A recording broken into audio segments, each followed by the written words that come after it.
manchettes aujourd'hui. Les organisateurs du raid de Saguenay contre l'épilepsie dévoilent les détails de l'événement. Potvin-Bouchard ferme une succursale et en rénove d'autres.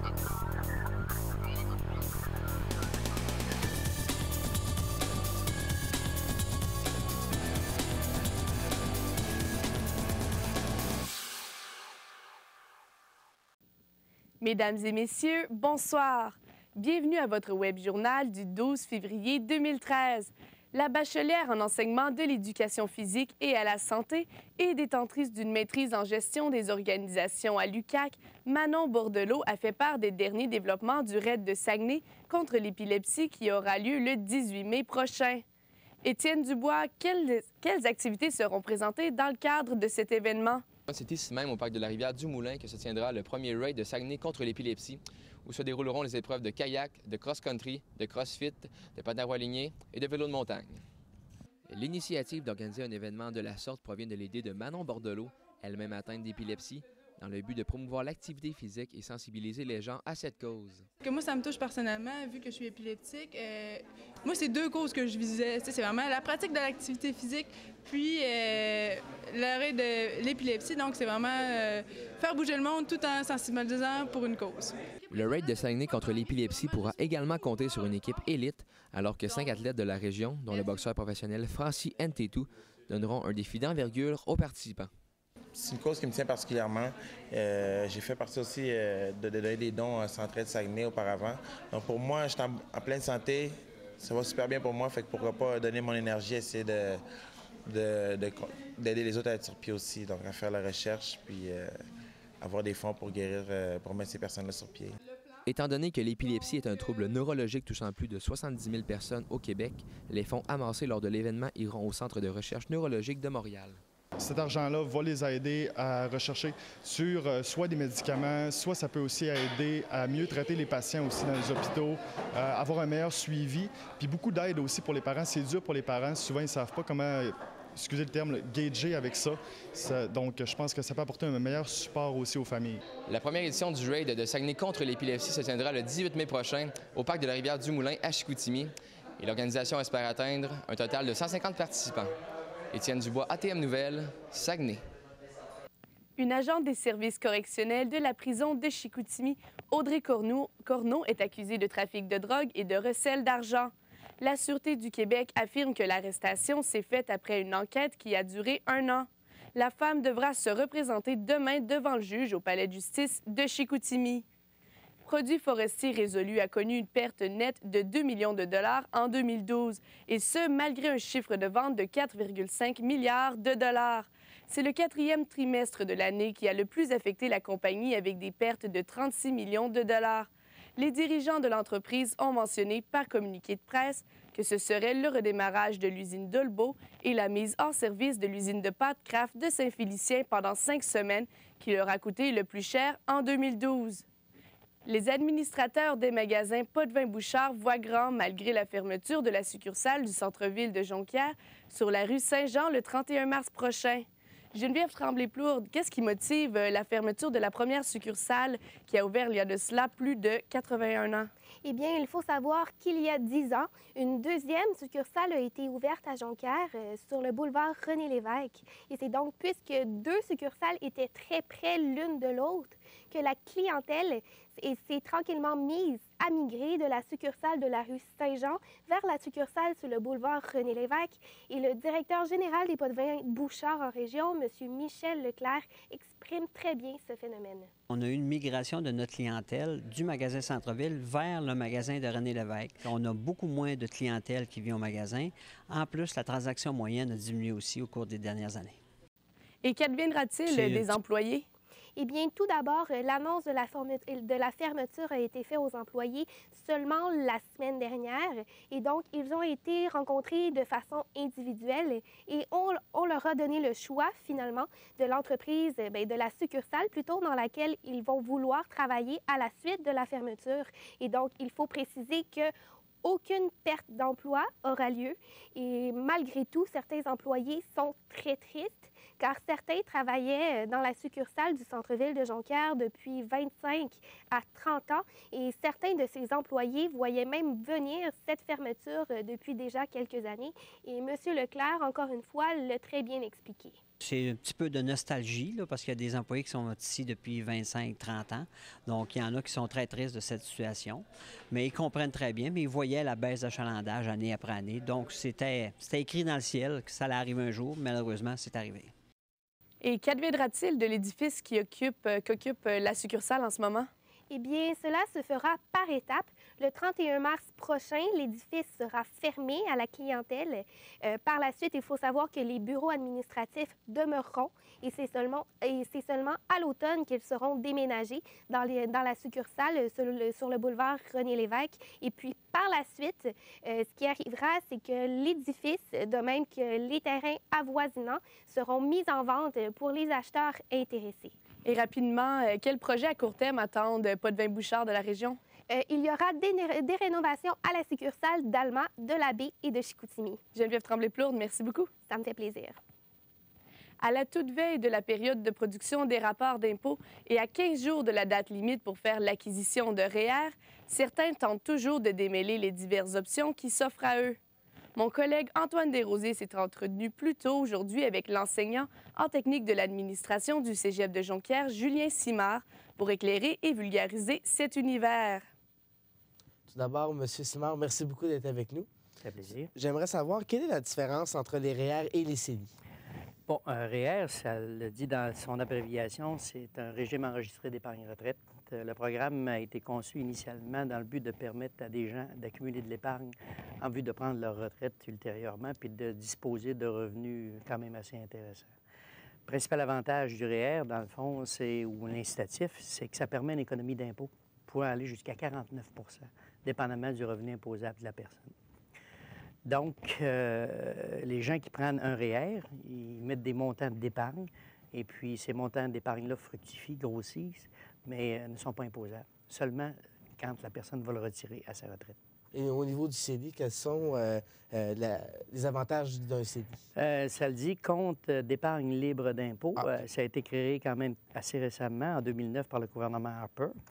L'objectif du programme était d'augmenter le taux d'épargne, qui était quand même relativement faible au Canada à l'époque. Si on regarde, en 2009, les études démontraient que pour chaque dollar gagné, les gens épargnaient 3 Okay. Mais 20 ans auparavant, c'était 13 de taux d'épargne. Donc, le gouvernement a trouvé un incitatif dans le but des gens d'épargner plus. Ça fait que les gens qui mettent de l'argent dans des comptes d'épargne libre d'impôt, ces épargnes-là fructifient, c'est-à-dire ont un rendement, mais ne sont pas imposables. Par contre, ça ne donne aucune déduction d'impôt. Si on parle de la clientèle cible de ces deux régimes-là, quelle est-elle?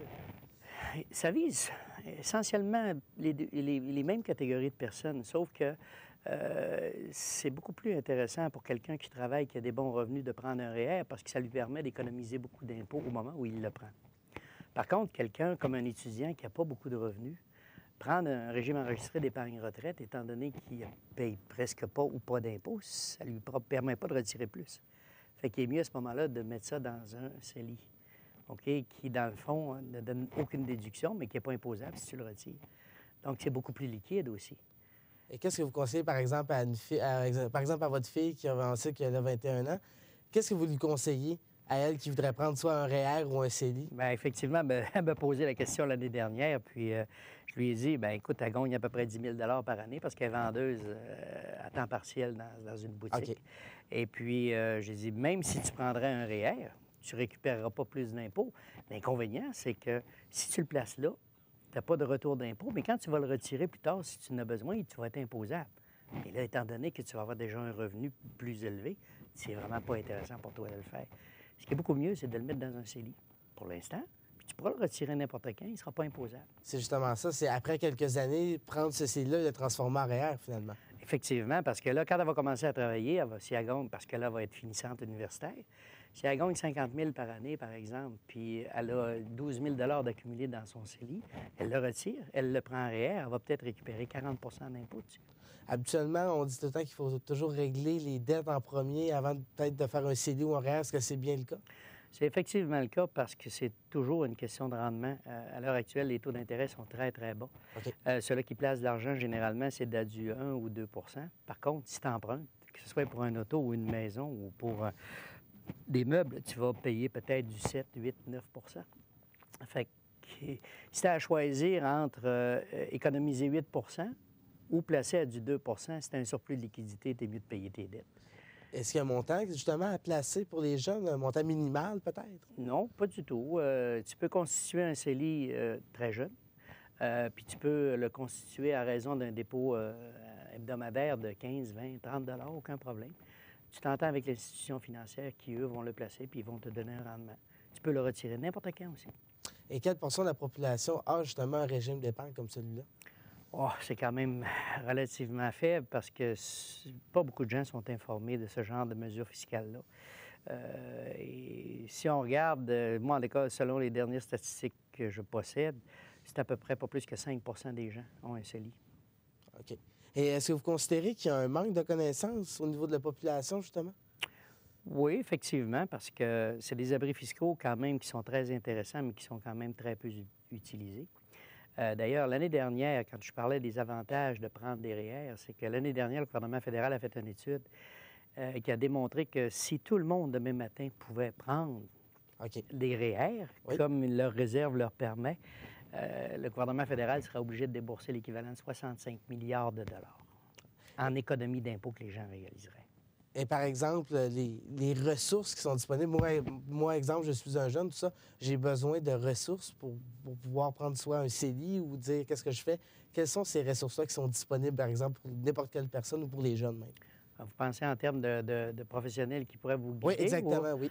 La majorité des institutions financières, puis même des maisons de placement, offrent des services de planification financière.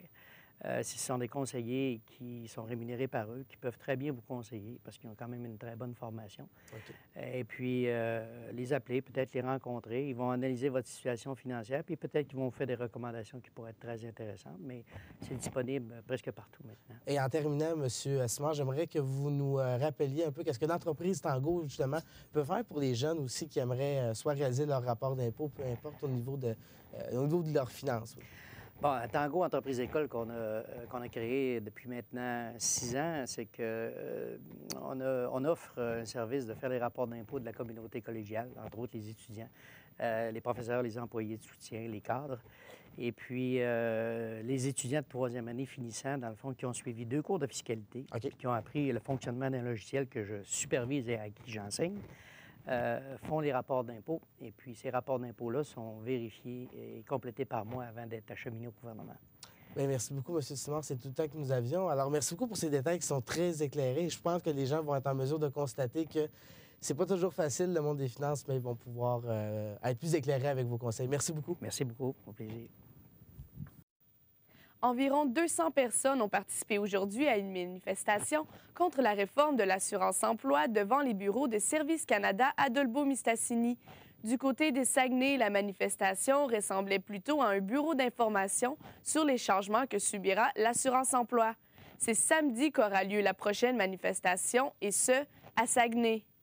La revue Québec Science continuera d'exister tant qu'un besoin pour l'information scientifique se fera ressentir chez ses lecteurs. C'est ce qu'affirme son rédacteur en chef, Raymond Lemieux, qui était de passage aujourd'hui au Cégep de Jonquière.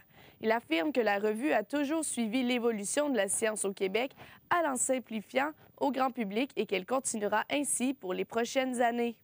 Et je pense que les 50 prochaines années, il y a encore des défis de science, des défis en environnement, en santé encore, et je pense que les besoins d'information en science vont être encore présents. La pièce à la fois théâtrale et musicale intitulée « Un sac à dos pour la vie » qui avait comme sujet le processus suicidaire a été présentée aujourd'hui à la salle François Brassard. Johanna Bouchard, comment a été amenée cette pièce traitant des différentes phases parcourues par un individu en détresse? Oui, Catherine, en fait, cette pièce de théâtre a été présentée en 3 tableaux par 3 acteurs différents de la technique d'éducation spécialisée ici au Cégep de Jonquière.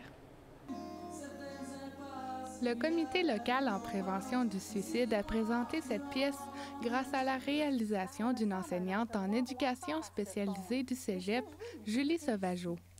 Cet événement était à la fois une conférence sur la prévention du suicide, mais qui était illustrée par une pièce de théâtre, ce qui la rendait très dynamique, selon la metteur en scène. Je vais présenter le processus suicidaire, mais il y a plusieurs phases dans le processus. En fait, il y a plusieurs étapes parcourues par quelqu'un qui est en détresse, et chaque étape va être illustrée par 3 de mes étudiants qui sont acteurs.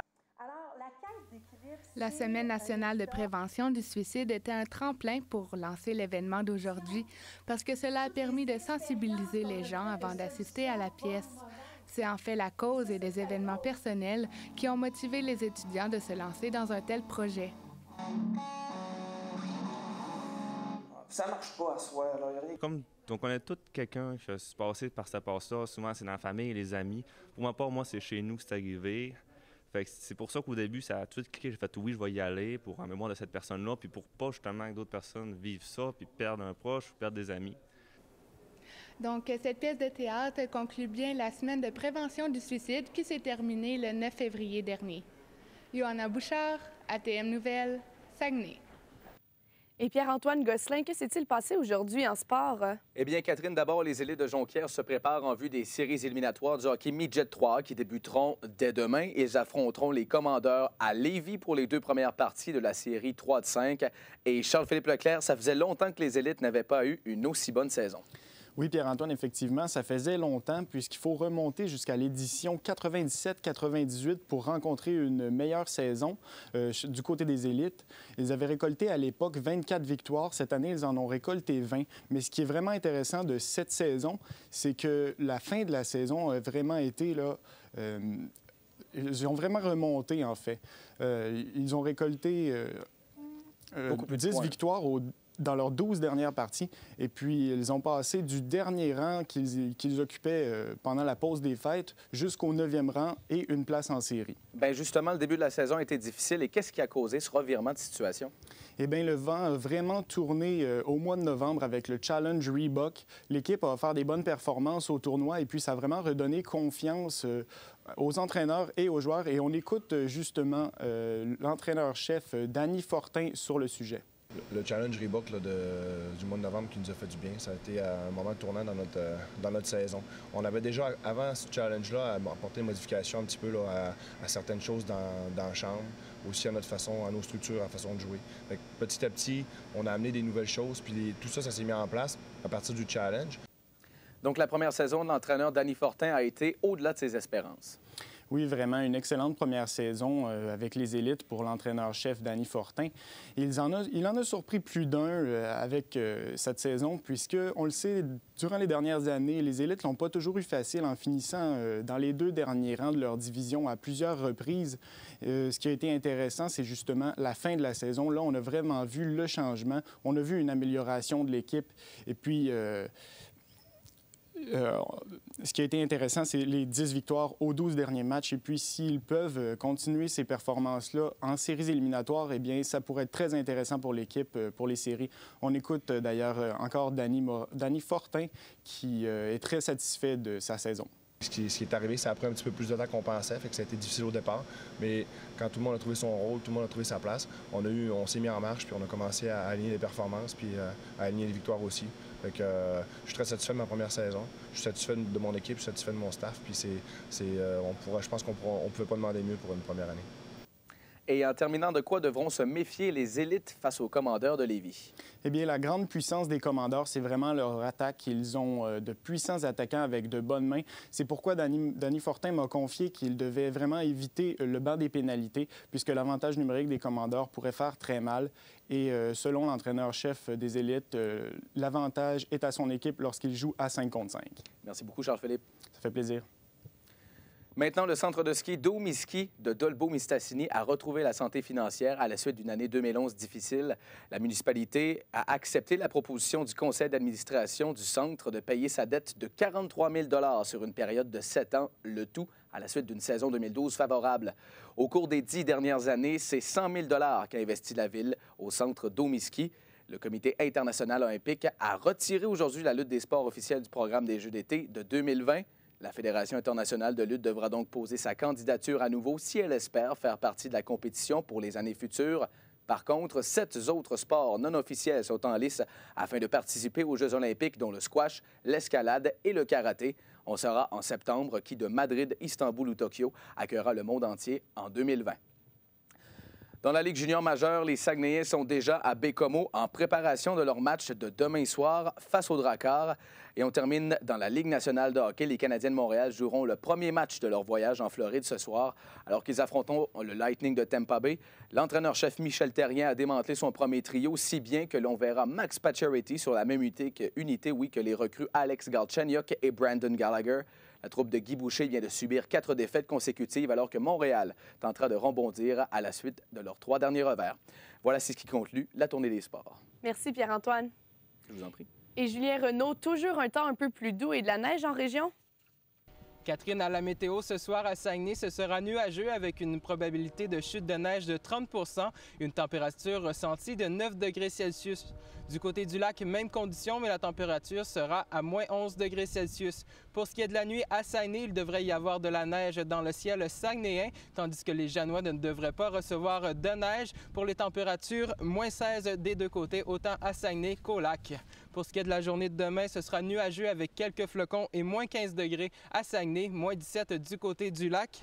Voilà ce qui attend la région pour les prochaines heures à la météo. Bonne soirée. C'est ce qui complète le Web Journal d'aujourd'hui. Merci d'avoir été des nôtres. Bonne soirée et au revoir.